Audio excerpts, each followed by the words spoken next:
सास नंबरी बहू 10 नंबरी। पूरे घर में मालती देवी का हुक्म चलता था। अपनी बड़ी बहू को वो टीवी के रिमोट की तरह कंट्रोल करती थी। चलो, देर हो रही है। 12 बजे से पहले लड़की वालों के यहाँ पहुँचना है। हाँ हाँ चलती हूँ। मैं तो भगवान से बस ये दुआ कर रही हूँ कि जिस तरह मेरी बड़ी बहू मेरी मुट्ठी में है, उसी तरह मेरी छोटी बहू भी मेरे इशारे पे नाचे। अरे भगवान, भला इस घर में किसकी हिम्मत है जो तुम्हारे खिलाफ जाने की हिमाकत करे।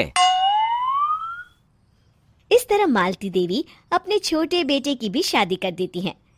मालती की छोटी बहू फैशन डिजाइनर का कोर्स करके आई थी। उसका सपना था कि शादी के बाद वो अपना खुद का बुटीक खोले। एक दिन, क्या बात है छोटी, तू तो एक से बढ़कर एक डिजाइन बना लेती है। इसमें कौन सी बड़ी बात है दीदी, आप चाहे तो मैं आपको भी सिखा सकती हूँ। हाँ, फिर हम दोनों मिलकर एक बुटीक खोल लेंगे। लेकिन दीदी, उसके लिए तो बहुत पैसे लगेंगे। हाँ तो क्या हुआ, पैसे माँ जी से ले लेंगे। हाँ हाँ, मेरे पास तो पैसों का पेड़ है ना, तोड़ के तुम दोनों को दे दूंगी। मेरी एक बात अच्छी तरह समझ लो, मैं तुम दोनों को एक ढेला भी नहीं देने वाली। बड़ी आई बुटीक खोलने वाली। ये आप क्या कह रही हैं माँ जी? आप हमारी मदद नहीं करेंगी तो कौन करेगा? अरे अगर बुटीक खोलने का इतना ही शौक है तो अपने माँ बाप से पैसे क्यों नहीं मांग लेती? मेरे पैसों पर क्यों आंख गड़ाए बैठी हो तुम दोनों? इस तरह अपने इरादे स्पष्ट करके मालती देवी वहां से चली जाती है। अरे ये क्या दीदी, माँ जी तो साफ मुकर गई, अब हम क्या करेंगे? तू चिंता मत कर, बुटीक तो खुल के ही रहेगा।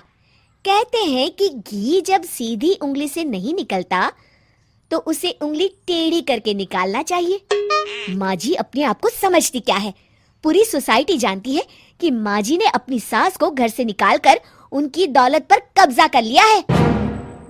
हाँ दीदी, अब तो जैसे को तैसा करना पड़ेगा। फिर दोनों बहुएं मिलकर एक साजिश रचती हैं। एक दिन, अरे नालायक, जरा ठीक तरह से पैर दबा, बिल्कुल मजा नहीं आ रहा। खाने पीने में तो कोई कसर नहीं छोड़ती। तभी वहां बड़ी बहू हाथ में एक फॉर्म लेकर आती है। माँ जी, आपके लिए एक खुशखबरी है। सरकार सभी बुजुर्गों को हर महीने 10,000 रुपये पेंशन देने वाली है। अरे ये क्या कह रही है तू?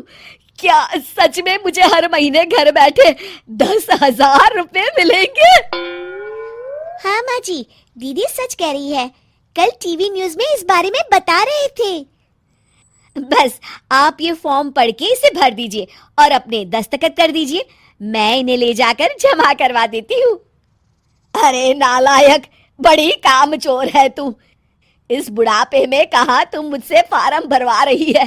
खुद ही भर ले, मैं दस्तखत कर देती हूँ। ठीक है माँ जी। फिर बड़ी बहू बड़ी चालाकी से फॉर्म के पन्नों के बीच प्रॉपर्टी के पेपर छिपा कर रख देती है और उन पर मालती देवी के दस्तखत करवा लेती है। कुछ दिनों के बाद मालती देवी अपने पति के साथ 2 दिनों के लिए अपने एक रिश्तेदार के यहाँ जाती है।